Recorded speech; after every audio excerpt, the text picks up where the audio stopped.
Hi guys, welcome back to my YouTube channel. So ഇന്നത്തെ നമ്മുടെ vlog എന്ന് പറഞ്ഞാൽ ഒരു ട്രാവൽ വ്ളോഗാണ്. ആൻഡ് ഞാനിതിന് മുമ്പ് ഒരു ഷോർട്സ് ചെയ്തിട്ടുണ്ടായിരുന്നു. സോ നമ്മുടെ വ്ളോഗ് സ്റ്റാർട്ട് ചെയ്യുന്നതിന് മുമ്പായിട്ട് എൻ്റെ കുറച്ച് ട്രാവൽ പ്രിപ്പറേഷനൊക്കെ ഉണ്ട്. അതൊക്കെ നിങ്ങളൊന്ന് കണ്ടിട്ട് പോയോ, എന്നിട്ട് നമുക്ക് വ്ളോഗ് സ്റ്റാർട്ട് ചെയ്യാം. When I wake up in the morning and I see your face, I'm becoming blind by your dazzling grace. What a beautiful feeling to be close to you. There's nothing else I wanna do. So good, so good. Every single day was spent apart. I wanna be with you. Baby, take my hand, hold it tight, just like you do. Feels so good, so good. Okay, so that was my travel preparations. ഈ യാത്ര എന്ന് പറഞ്ഞാൽ കണ്ടല്ലോ, Cochin international airport to Canada നമ്മുടെ Pearson എയർപോർട്ടിലോട്ടുള്ള ജേണിയാണ്. And അത്യാവശ്യം almost 1 day എടുക്കുന്ന ഒരു ട്രിപ്പാണ്. ആൻഡ് ഞാനും എൻ്റെ മോളും മാത്രമേ ഉള്ളൂ ട്രാവൽ ചെയ്യാനായിട്ട്. സോ എൻ്റെ പാരൻസാണ് എന്നെ എയർപോർട്ടിൽ ഡ്രോപ്പ് ചെയ്തിട്ടുണ്ടായിരുന്നത്.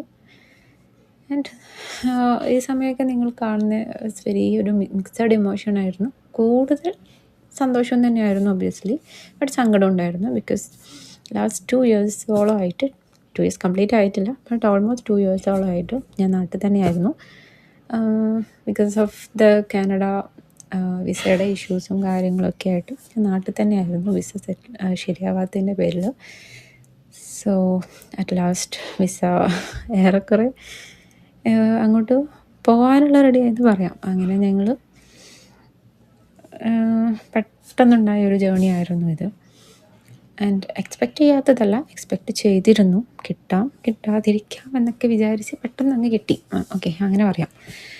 അങ്ങനെ അപ്പോൾ ഒബ്വിയസ്ലി ഈ യാത്രയിൽ എനിക്ക് ഏറ്റവും കൂടുതൽ മിസ്സിങ് ആയിട്ടുള്ളൊരു factor that's my mother first പ്രയോറിറ്റിയിൽ. ബിക്കോസ് ആളാണ് എൻ്റെ കൂടെ എല്ലാ കാര്യത്തിലും. ഇപ്പോൾ നിങ്ങൾ ആ ഷോപ്പിംഗ് വ്ളോഗിൽ കണ്ടിട്ടുണ്ടാകും. അതുപോലെ എൻ്റെ ഒരു കൊച്ചൊക്കെ ആയി കഴിയുമ്പോൾ റിലേറ്റ് ചെയ്യാനായിട്ട് പറ്റുന്നുണ്ടാവും എല്ലാവർക്കും. നമുക്ക് ഒരു ഹെൽപ്പ് കൂടാതെ ഒന്നും അങ്ങനെ ചെയ്യാൻ പറ്റില്ല. Because we have A baby. എൻ്റെ ഉമ്മയാണ് എന്നെ എല്ലാ കാര്യത്തിലും എന്നെ ഹെൽപ്പ് ചെയ്ത് എൻ്റെ കൂടെ ഈ 2 വർഷം നിന്നിട്ടുള്ള ആൾ. അപ്പോൾ എനിക്ക് ഏറ്റവും കൂടുതൽ മിസ് ചെയ്യാൻ പോകുന്ന ആളും ഉമ്മ തന്നെയാണ്. ആൻഡ് അപ്പോൾ ആളുടെ അടുത്ത് ബൈ പറയൽ കുറച്ച് ഹാർഡായിരുന്നു. എന്നാലും നമ്മൾ ബൈയൊക്കെ പറഞ്ഞു. നമ്മൾ കുറച്ചധികം നേരത്തെ എത്തിയിട്ടുണ്ടായിരുന്നു എയർപോർട്ടിൽ. അതുകൊണ്ട് തന്നെ കുറച്ചധികം നേരം നമ്മൾ പോസ്റ്റ് അടിച്ച് അങ്ങനെ പുറത്തിരിക്കുമായിരുന്നു. But it was okay. Like അവരുടെ കൂടെ കുറച്ച് സമയം കൂടെ സ്പെൻഡ് ചെയ്യാനായിട്ട് പറ്റുമല്ലോ, ഇറ്റ്സ് ഓക്കെ.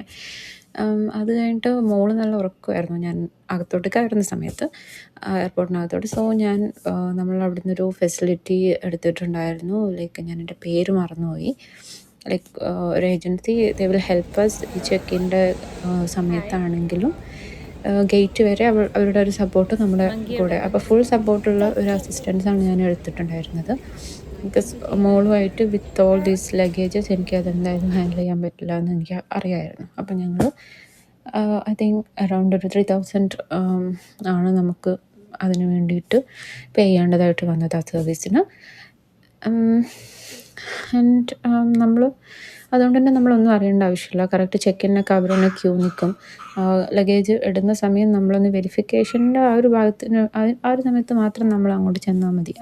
അത്രയൊക്കെ ഉണ്ടായിരുന്നുള്ളൂ. ആൻഡ് കൊച്ചിൻ എയർപോർട്ടിനകത്ത് ഈ ആനകളുണ്ടല്ലോ, ആൻഡ് ഇത് കണ്ടിട്ട് അവൾ വരെ എക്സൈറ്റഡ് ആയിരുന്നു. അവൾക്ക് ഇഷ്ടപ്പെട്ട ആനിമലാണ്. അല്ല, ഞാൻ പറഞ്ഞ പോലെ നമ്മൾ ആ ഒരു സർവീസ് എടുത്തത് കൊണ്ട് തന്നെ എനിക്ക് അധികം ബുദ്ധിമുട്ടുകളൊന്നും ഉണ്ടായിട്ടില്ല. പിന്നെ അവർ നമ്മളടുത്ത് പറഞ്ഞിരുന്നത് ഫ്ലൈറ്റിൽ കയറ്റിത്തരുന്നവരെ ഉണ്ടാവും അങ്ങനെയൊക്കെയാണ് ആദ്യം പറഞ്ഞത്. ബട്ട് അപ്പോഴേ അറിയാമായിരുന്നു ഫ്ലൈറ്റുകൾക്കൊന്നും അവർ വരുന്നുണ്ടാവില്ല എന്നൊക്കെ. എന്തായാലും ഗേറ്റ് വരെ അത്രയാണ് അവരുടെ സർവീസ് നമുക്ക് തരുന്നത്.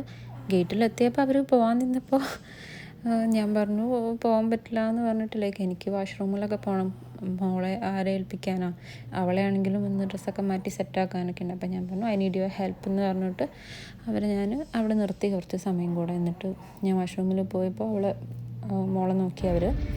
പിന്നെ ഈ പറഞ്ഞ പോലെ തന്നെ അത് കഴിഞ്ഞിട്ട് മോളെ ഫുള്ള് സെറ്റാക്കിയതിന് ശേഷമാണ് അപ്പോൾ പിന്നെ ഞാൻ അവരുടെ അടുത്ത് പോകാൻ പറഞ്ഞു. പിന്നെ അവിടെ വെയിറ്റ് ചെയ്യാനല്ലേ ഉള്ളൂ. സോ ഞാൻ താങ്ക്സ് ഒക്കെ പറഞ്ഞ് അവരെ പറഞ്ഞയച്ചു. സോ എന്തായാലും അവർ സർവീസ് എടുത്തുകൊണ്ട് അത്യാവശ്യം ഹെൽപ്ഫുള്ളായിരുന്നു. പിന്നെ നമ്മുടെ ഫ്ലൈറ്റ് കണക്ഷൻ ഫ്ലൈറ്റാണ്. Like Cochin to Qatar, then Qatar to Toronto. And Qatar Airways ആയിരുന്നു ഫ്ലൈറ്റ്. നല്ല ഫ്ലൈറ്റായിരുന്നു. ലൈക്ക് നമുക്ക് ഓൾ അറൗണ്ട് ഫ്ലൈറ്റ് എക്സ്പീരിയൻസ് ഒക്കെ അടിപൊളിയായിരുന്നു. പിന്നെ മോളാണെങ്കിലും ആദ്യം നമ്മൾ കയറിയ പാട് വലിയ കുഴപ്പമൊന്നുമില്ലായിരുന്നു. ബട്ട് അത് കഴിഞ്ഞപ്പോൾ ലൈക്ക് അവൾ ആദ്യം കുറച്ച് നേരം കളിച്ചു. പിന്നെ ഐ തിങ്ക് ഫുഡൊക്കെ കഴിച്ച് ഒന്ന് ഉറങ്ങിയായിരുന്നു. ആ ഉറക്കം എണീറ്റേ പിന്നെ അവൾ ഭയങ്കര ക്രാങ്കി ആയിരുന്നു. ചെവി വേദനിച്ചിട്ടാണ് എന്താണെന്നറിയില്ല, ഭയങ്കര കരച്ചിലായിരുന്നു. ആൻഡ് രാത്രി ഫ്ലൈറ്റ് ആയതുകൊണ്ട് തന്നെ അത് ഒരു ഇത് മീൻസ് ലൈറ്റൊക്കെ വരുന്ന ആ ഒരു സമയത്താണ് ഇവൾ കരച്ചിൽ തുടങ്ങിയത്. അപ്പോൾ എനിക്കാണെങ്കിൽ ഭയങ്കര ടെൻഷനായിപ്പോയി, ബാക്കിയുള്ളവർക്ക് ബുദ്ധിമുട്ടാവുമോ. എല്ലാവരും സ്ലീപ്പ് ചെയ്തുകൊണ്ടിരിക്കുകയാണ് അധികം. അപ്പോൾ എനിക്ക് ഭയങ്കര ഞാനാകെ സ്ട്രെസ്ഡായിപ്പോയി. ഞാൻ കുറേ നടന്ന് നോക്കും അവളെ ഇട്ടു, അങ്ങനെയൊക്കെ എന്തെല്ലോ ഞാൻ ചെയ്തു. പക്ഷേ അങ്ങോട്ട് ഏൽക്കുന്നില്ലായിരുന്നു, അവൾ നല്ല കരച്ചിലായിരുന്നു. സോ ഫ്ലൈറ്റിലെ ഫുഡ് അടിപൊളിയായിരുന്നു. നമുക്കൊരു സ്റ്റഫ്ഡ് പറാത്തയും പിന്നെ എന്തൊരു മീറ്റ് ബോൾ പോലെ എന്തോ ഒരു ഗ്രേവിയും, അതും അടിപൊളിയായിരുന്നു. പിന്നെ മോൾക്കാണെങ്കിൽ ഫ്രൂട്ടി യോഗർട്ട് ഭയങ്കര ഇഷ്ടമാണ്. അപ്പോൾ അവളതും നന്നായിട്ട് കഴിച്ചു, കുറച്ച് പറാത്തയും കഴിച്ചു. അങ്ങനെ ഓവറോൾ ഫുഡ് വാസ് അമേസിങ്. പിന്നെ അത് കഴിഞ്ഞ് നമ്മൾ ഓക്കെ, ഇതൊക്കെ കഴിഞ്ഞിട്ടാണ് ഞാൻ നേരത്തെ പറഞ്ഞ ക്രാങ്കിനെസ് ഒക്കെ ഉണ്ടായിട്ടുണ്ടായിരുന്നത്. ഓക്കെ, അത് കഴിഞ്ഞ് നമ്മളെന്തായാലും ഖത്തറിൽ ലാൻഡ് ചെയ്തിട്ടുണ്ട്. ഖത്തർ അത്യാവശ്യം വലിയ എയർപോർട്ടായിരുന്നു. അതുകൊണ്ട് തന്നെ ഇവിടെയും ഞാൻ വീണ്ടും നന്നായിട്ട് ബുദ്ധിമുട്ടിയിട്ടുണ്ടായിരുന്നു. ലൈക്ക് നമ്മുടെ ആ ടെർമിനലിലോട്ട് എത്തുക എന്ന് പറഞ്ഞാൽ തന്നെ അതൊരു വലിയ ടാസ്ക്കായിരുന്നു, with all the luggages and everything.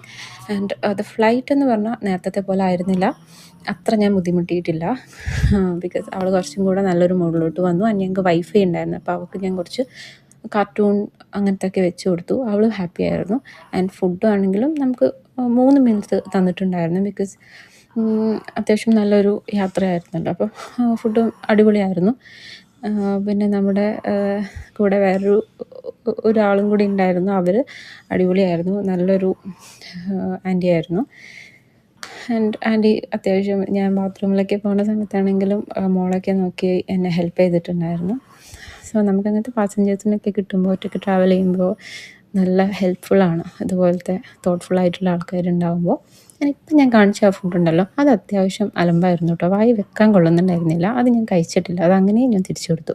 പിന്നെ ആ സമയത്താണെങ്കിലും ഇരുന്നിരുന്ന് ഫുഡൊന്നും കഴിക്കാനുള്ള മൂഡും ഉണ്ടായിരുന്നില്ല. ഡെസേർട്ട് അടക്കം ഞാൻ കഴിച്ചിട്ടില്ല, കാണാനുള്ള ഭംഗി മാത്രമേ ഇട്ടായിരുന്നുള്ളൂ. എന്തായാലും ആ ഒരു ലോങ് ഫ്ലൈറ്റ് കഴിഞ്ഞിട്ട് ഞങ്ങൾ പിയർസൺ എയർപോർട്ടിൽ ഇറങ്ങി. ആൻഡ് ഇറങ്ങിയിട്ട് പുറത്തിറങ്ങിയിട്ടുള്ള വിഷ്വൽസാണ് ഈ കാണുന്നത്.